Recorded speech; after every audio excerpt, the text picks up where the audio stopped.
एक छोटा सा गांव था। इसमें मीरा नाम की एक लड़की रहती थी।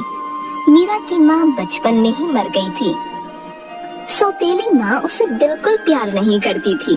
उसके लिए वह घर में काम करने वाली केवल एक नौकरानी थी। मीरा का सौतेला भाई सोनू भी मीरा को बिल्कुल पसंद नहीं करता था। मीरा के पिता उसे प्यार तो करते, परंतु अपनी पत्नी से बहुत डरते। एक दिन की बात है, जल्दी जल्दी खाना बनाते हुए उसने सब्जी जला दी। बदबू सूंघकर माँ रसोई में आ गई। अरे ओ, अब क्या किया तूने? माँ, वो थोड़ी सी सब्जी जल गई है। माँ गैस पर रखे बर्तन के अंदर देखकर, अरे ये क्या किया तूने?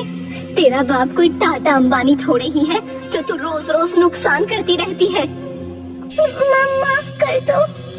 मेरा लाडला आता ही होगा, अब क्या वो तेरा सिर खाएगा? माँ मैं जल्दी से कुछ बना देती हूँ। तभी मीरा के पिता आ जाते हैं। बता अब इन्हें कैसे जली ये सब्जी? बाबा, कल मेरी परीक्षा है, इसलिए जल्दी जल्दी काम निपटाने के चक्कर में ये सब्जी जल गई। और पढ़ा लो इसे।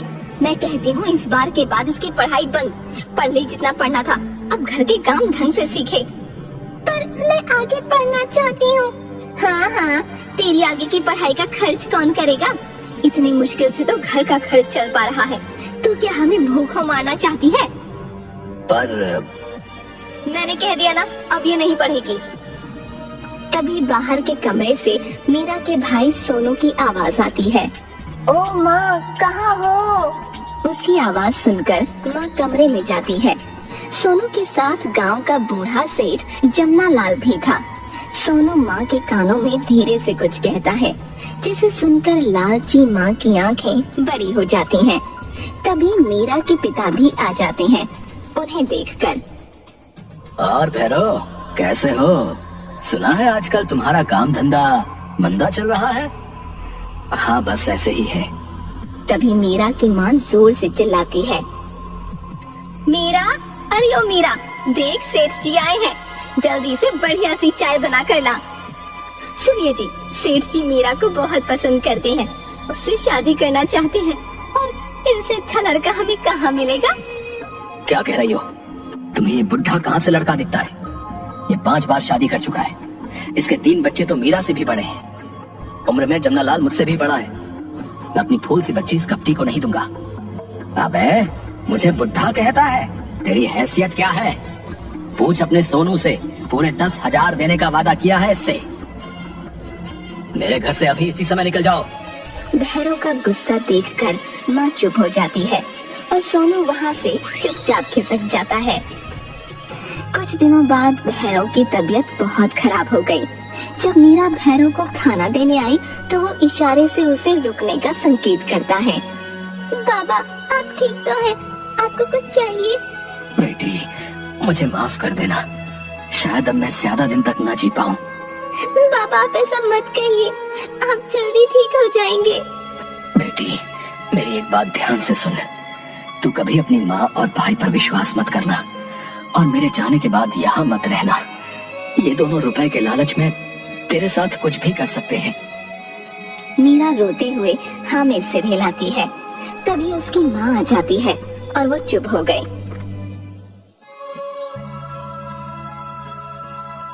सुबह जब मीरा उठती है तो उसे माँ के रोने की आवाज आती है। उसने भागकर कमरे में जाकर देखा।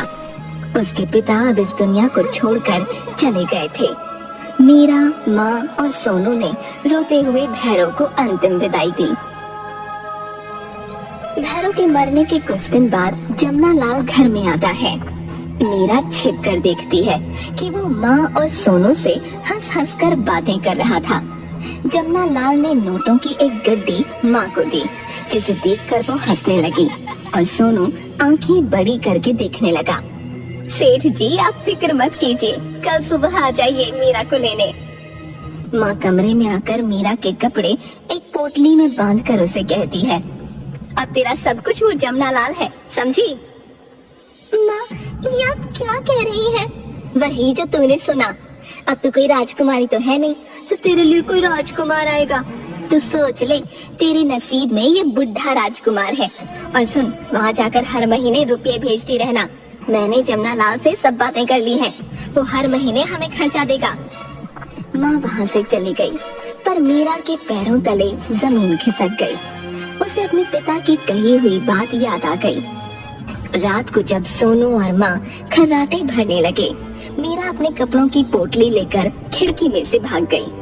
सड़क की तरफ उसे एक ट्रक खड़ा दिखाई दिया। वो उसमें पीछे की तरफ चढ़कर छिप कर बैठ गई। थोड़ी देर में ड्राइवर ने गाना गाते हुए ट्रक चलाया।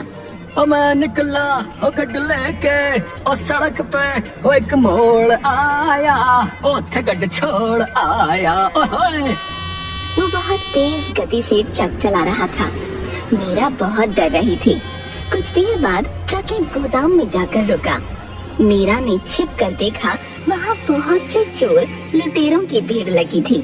उनके हाथों में चाकू, डंडे तथा शराब की बोतलें थीं। वो बहुत घबरा गई। अल्लाह उस्ताद जी, मैंने अपना काम कर दिया है, अब ये ट्रक तुम्हारा। आदमी चाबी लेकर हंसता है। और ध्यान से भाई, पूरा ट्रक माल से भरा है। इस बार सही माल हाथ लगा है। और मैं निकला हो गड्ड लेके और सड़क पे एक मोड़ आया और ते गड्ड छोड़ आया। गाता हुआ वहाँ से चला गया। हाँ भाई, आ जाओ सब, ट्रक को अभी खाली करना है। बस उस्ताद जी, थोड़ी चढ़ाकर अभी आते हैं। सुनकर मीरा बहुत डर गई। जब सब शराब पीने लगे, मौका देखकर वो ट्रक से उतरकर छिपते हुए गोदाम से बाहर निकल गई। हाथ में पोटली लिए वो रात के अंधेरे में शहर में भटकने लगी। किसी को सामने से आता देखती तो छिप जाती। वो चलते हुए एक बहुत बड़े होटल के सामने पहुंची। वहाँ बहुत सी गाड़ियाँ खड़ी थीं।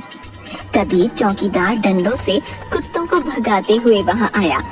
उसे देखकर मीरा गाड़ियों के बीच में छिप गई। चौकीदार बार बार आ जा रहा था। उसे कुछ समझ नहीं आया। उसने गाड़ियों के दरवाजे चेक किए तो एक गाड़ी का पिछला दरवाजा खुल गया और वो उसमें घुसकर छिप गई। कुछ देर बाद उस गाड़ी का मालिक आ गया और उसे चलाने लगा। रास्ते में उसे पीछे की सीट पर कुछ गड़बड़ लगी। उसने पीछे मुड़कर देखा तो कोई नहीं था। फिर अचानक छींकने की आवाज आई तो वो चिल्लाया, कौन है? कौन है वहाँ? बाहर निकलो नहीं तो पुलिस को कॉल करता हूँ। नहीं नहीं, पुलिस को मत बुलाइए। कौन हो तुम और मेरी गाड़ी में कैसे आई? मीरा ने कुछ नहीं कहा। सुना नहीं तुमने मैंने क्या कहा? मीरा ने घबराते हुए पूरी बात उसे बता दी। तुम यूँ आधी रात को अपने घर से भाग आई और ऐसे मेरी गाड़ी में छिप गई। तुम्हें डर नहीं लगता? लगता है, पर मेरे पास कोई और चारा नहीं था। वो जमुना लाल पता नहीं मेरे साथ क्या करता। आप गाड़ी रोक दीजिए, मैं चली जाती हूँ। कहाँ जाओगी? यहाँ तुम्हारी जान पहचान का है कोई? नहीं, कोई नहीं है।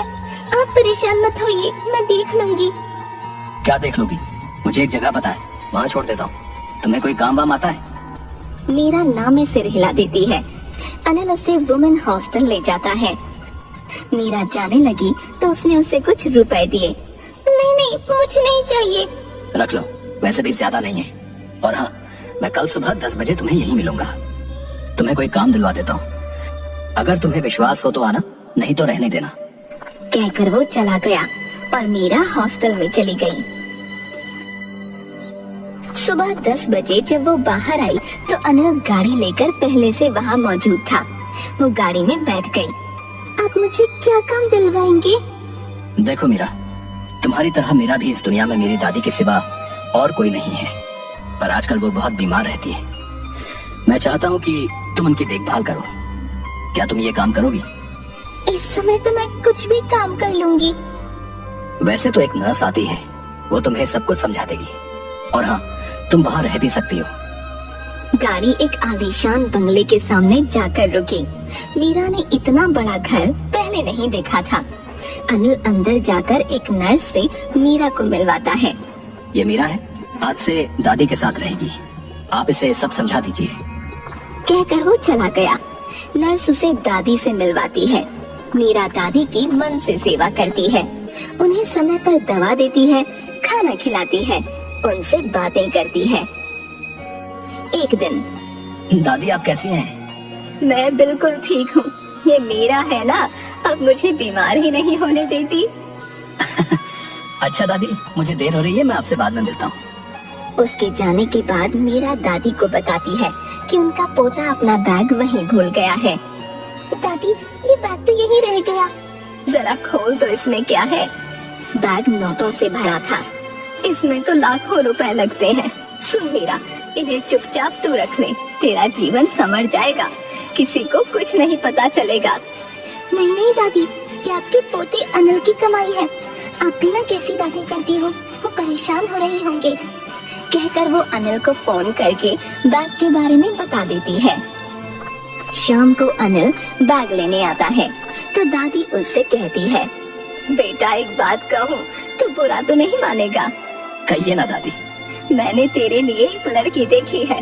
मैं कुछ समझा नहीं। तू मीरा से शादी कर ले, इससे अच्छी और प्यारी लड़की न मैं ढूंढ सकती हूँ और न तू। अगर तुझे कोई एतराज न हो तो। दादी पर मीरा की अपनी पसंद है, वो भला मुझे क्यों? तभी मीरा आ जाती है। इसे मैं पहले से ही अपने मन की बात बता चुकी हूँ। अगर तुम दोनों तैयार हो तो मेरा आशीर्वाद ले लो। दोनों हमें सिर हिलाते हुए दादी के पैर छूते हैं।